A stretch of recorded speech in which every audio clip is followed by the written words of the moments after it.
Hello, buddy. Uh, I will put this raw into YouTube because I don't have strength or energy to just cut anything. To be honest with you, and so there will be no live stream. I apologize, but I just feel like shit. So it's better not for you to see me that way.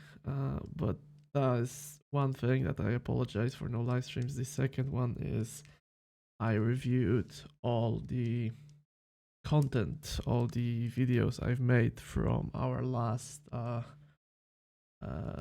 stream of Pokemon Deathless, and I'm not gonna lie to you, I am disappointed. I'm disappointed in myself mostly. Maybe not by the idea of it, by the execution. Like this series, the first live stream of this series was so bad, and it's not only because of the gameplay. I was stressed. I didn't know what to do. I had no plan, no prep, absolutely nothing for this series. And by the time I saw, when I was reviewing the live stream, I saw myself being uncomfortable with how this live stream was going to go, but I was too afraid to say anything, so I just kept on going.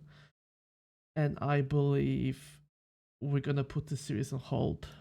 Probably indefinitely, we shall see. It still will be on YouTube for you to see what I mean by telling you that this was horrible. Like I said, not by the idea of the series, but by the way I handled it. It's not something I would want to watch. So I completely understand. If you feel the same way, you can say so in the comments section. So I feel like we're gonna roll the new series again. If we get Deathless again, then we shall see what we're gonna do with it. But I just feel like I was too stressed because we did one live stream of Blaze Black to Redux, and that's a ROM hack. I was stressed with randomization of this thing. I was stressed with every time we lose, we just have to go back to the same place and do the whole shenanigans again with the starter and such. That was so uncomfortable. And I believe people saw how uncomfortable that was and how much that was a pain for me to go through it. Sorry.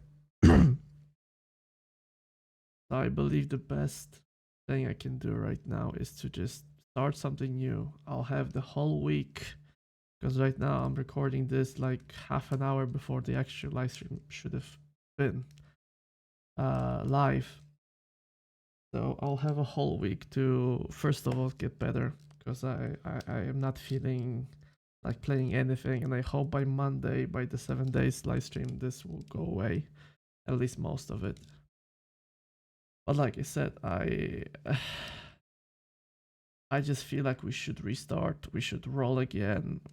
We should get another challenge. And also, part of me thinks I'm not ready for Deathless. My way of playing Pokemon games is just too chaotic at times. I rush so much that so many times. I don't have enough skill. At least I feel like that to do Deathless. And I know some of you that hundreds of them are saying that this is no big deal. You just have to watch out for this, and that, and you'll be fine. And I completely understand that. But if into the series comes way too many rules and way too many things to watch out for, in the long term, that series will become not much fun for me to do. That's why the 10 Days Recruit Challenge for Warframe is such a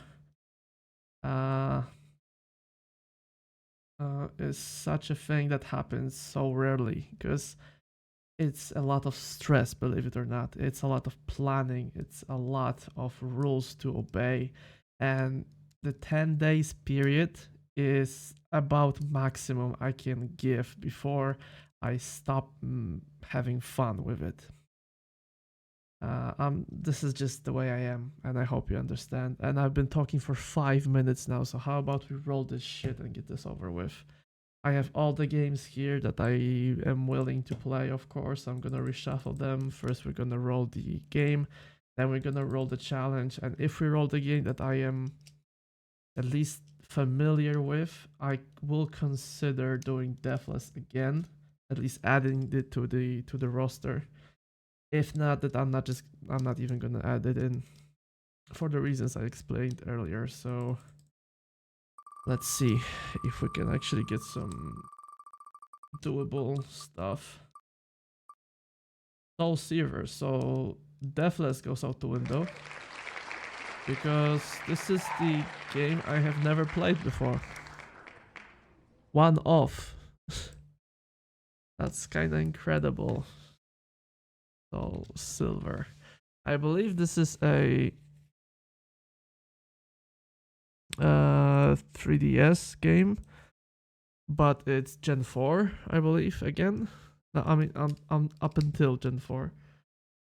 So, okay, I'm willing to do that. And now let's see the challenge. You can see all of this in here. I just don't have it in me to read all of it. So you can just pause the video if you want. Please be something manageable. And we have a team lock. Alright. I believe we can do team lock in Soul Silver. I just don't know how long this game is or what we're gonna do, but team lock is pretty straightforward. Pretty much what it is that I am doing normal Nuzlocke, of course. But I can catch Pokemon only until I have 6 of them. Until I have the party.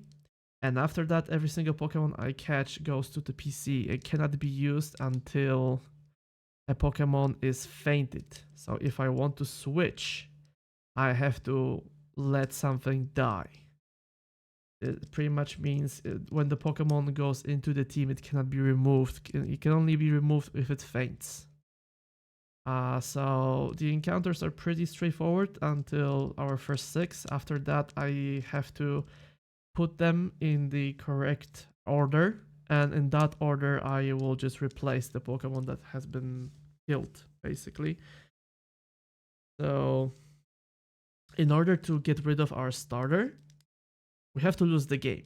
So whatever the starter we're gonna get, I believe we're gonna stick to for the rest of the playthrough, if of course this goes as intended. So this is a team lock. I will go into making all the stuff for it next week. So that will be all. Thank you so much for listening, and I hope you understand where I'm coming from, and I hope you tune in for another Pokemon series, while this one will be just on hold until I know I either have a good enough skill level or I know what I'm doing or whatever. But for now, thank you so much for being here. Subscribe, all the good stuff. I'll see you Monday, 1 p.m. CT, hopefully, for 7 Days to Die. Have a good weekend. Remote first. Questions later. Have a nice one, guys. See ya.